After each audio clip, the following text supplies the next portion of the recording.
that 90% of players are fully vaccinated or have had at least one shot.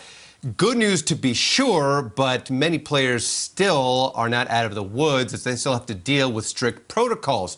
Which brings us to Vikings quarterback Kirk Cousins, who was back on the field Thursday after missing multiple practices due to COVID-19 protocols. He was a high-risk, close contact with rookie quarterback Kellen Mond, who tested positive for the virus. Cousins would not reveal if he's been vaccinated, but said he plans to take extra precautions to ensure he doesn't miss any games. I do believe that as a leader of the team, it's very important to follow the protocols to avoid this close contact, because that is what it's going to come down to, is did you have a close contact? And so I'm going to be vigilant about avoiding a close contact. I've even thought about, should I just set up literally plexiglass around where I sit so that this could never happen again?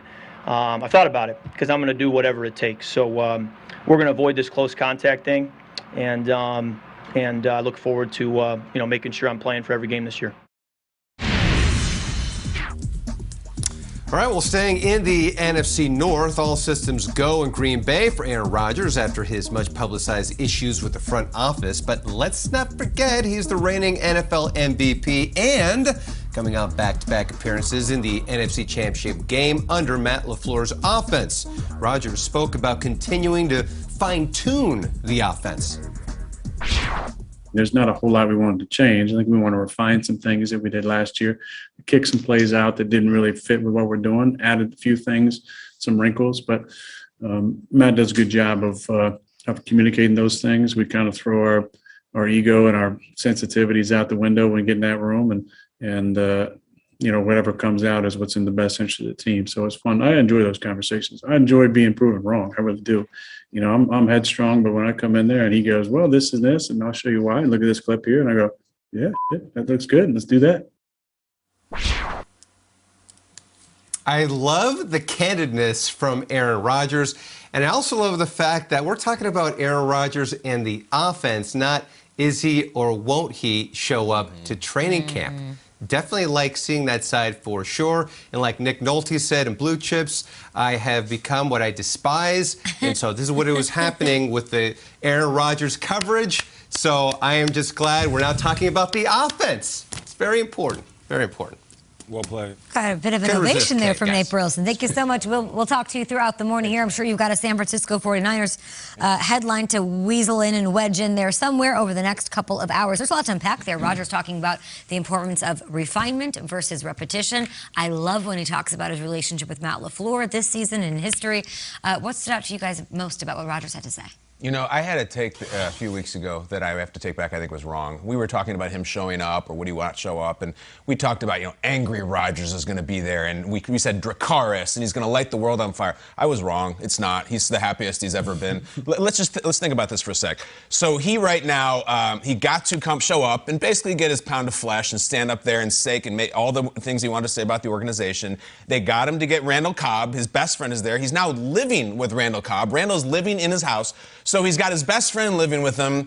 He's engaged, which is just an absolutely beautiful, magical time in anybody's life. He's healthy. He's paid. He loves his coach. He loves his teammates. I was wrong. I think it's the happy Aaron Rodgers you look for. He put something on Instagram the other day that was like, it's not about the length of relationships. It's about the depth. Like, it is not that Dracarys. It is the Zen ninja monk that you worry about. Last year, I think he was very happy. This year, I think he's even happier. He's like, well, I like being proven wrong. This is great.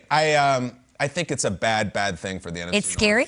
Yeah, I think he is in a beautiful place. I think he loved how the summer went. I think it was the best summer of his life. I think he loved how that press conference went. I think he's loving everything right now. And, the Packers offense will probably be incredible. I mean, I think it is scary. I think he's in a great place psychologically. That clip was great. Yeah, it was great. And to your point, Kyle, we've talked about two different versions of Aaron Rodgers, him being like Pennywise and terrorizing the league, being angry and playing mad, like you said, Dracarys. And then there's another version of Aaron Rodgers where he's happy and he's smiling. And we've seen photos of him on the sideline with a big smile on his face during a play. I'll take you back to a time when I played in Green Bay against Aaron Rodgers, and I remember him shaking a couple of defenders, making a guy miss. He runs for the first down, and as I'm looking at him, he has this huge smile on his face, and I knew it was over for us. I knew it was a wrap. and he went out there and lit us up for the next 3 quarters because he was having the time of his life. If Aaron Rodgers is in a place where he has peace, tranquility, positivity, he's going to light this league up.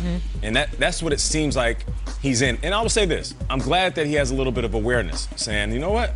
There's times where I don't know everything. I am headstrong, and I can get a little ahead of myself. So I like that he hit both sides of it. Yeah, you know, on 3rd and 9 in that game, in the NFC Championship game, LaFleur chose to kick a field goal, and a lot of quarterbacks would still resent him for it. I think it says a lot about Rodgers that he's like, yeah, he comes in here, and and this guy brings me a play, and I look at it, and I'm like, bleep, yeah, you know what, you're right. This is the rap on LaFleur since he was back in Washington, and even before then.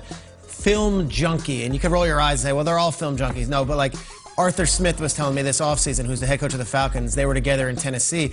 He's like, LaFleur will walk by you in the hallway and be like, hey, 3 years ago, Washington ran this play against Philadelphia. I want you to see it. And he's just all hours of the day looking at film and trying to find plays from other teams and pick and pluck. I think that's what Rodgers really appreciates. I don't know what he and Mike McCarthy would do on a week-to-week basis, but I think he appreciates coming in and seeing another person investing so much time in like finding a play that might work that he hasn't thought about yet. And there's such a respect there for that work. I agree. What if there wasn't? How much, like, how bad could this have been? Like, was LaFleur the saving grace of this? Like, I remember even talking to Aaron last year about how he has to keep LaFleur calm on the sidelines, and they've got this relationship. He came out and said at the podium, luckily they didn't really talk to him about hiring LaFleur, but they didn't. He liked him. Now they're talking about how they work and they jive. I like the taking us behind the curtain of that relationship, and I'm almost feel like we aren't giving LaFleur enough credit for his role in getting Aaron there and making Aaron happy, because if he did not like LaFleur, this could be an absolute nightmare right now. The relationship seems great. It really does. And I just have to point this out. In the last 5 minutes on this show, think about this.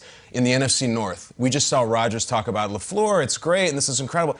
And then, you know, the press conference we just saw from Kirk Cousins, the Vikings' biggest rival, talking about building a plastic partition around him. Now, regardless how you might feel about the vaccine, there's a divisiveness that is going on in Minnesota. And you have his head coach rolling his eyes openly and saying, I just don't understand what the hell is going on. Zim said, quite literally, some of the things these guys are reading, woof. Yes. So imagine that paired against Rodgers with his long hair and his happy press conference, and I love LaFleur, and we're getting along great. Like, it's not a really good look up there. And so, I mean, it's all coming up Packers for me. At GMFB, great point by you, Kyle. Brant Moore, Good Morning Football. We'll talk Bears. We'll stay in the NFC North and welcome Cole Kmet to the program. Also, how excited is Dan Campbell to make his